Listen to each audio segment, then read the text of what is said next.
Proclamation d'indépendance de la RD Congo, note 1, était court. Il est surtout connu pour sa critique virulente du colonialisme.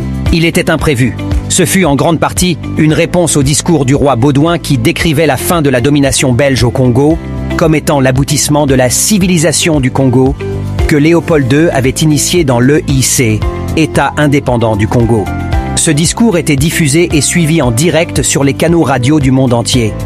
Pendant son discours, Lumumba dénonça le colonialisme ainsi que les actions menées par la Belgique envers la RDC durant la période impériale. Son discours fut chaleureusement accueilli par les Congolais, mais interprété par les autres nations comme un affront à la Belgique et surtout au roi Baudouin. Lumumba fut largement condamné par la communauté internationale pour avoir été inutilement conflictuel et avoir fait preuve d'ingratitude envers la Belgique, qui venait tout juste d'accorder son indépendance au Congo.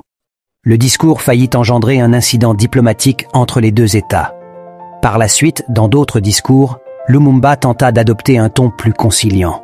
Depuis, le discours de Lumumba a été loué et apprécié pour son utilisation de la rhétorique politique et est considéré jusqu'à présent comme un moment marquant de l'indépendance de la République démocratique du Congo.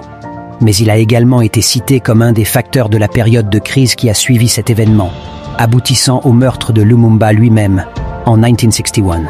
Après avoir été prononcé, le discours a été largement réimprimé et représenté dans des tableaux et des films du monde entier.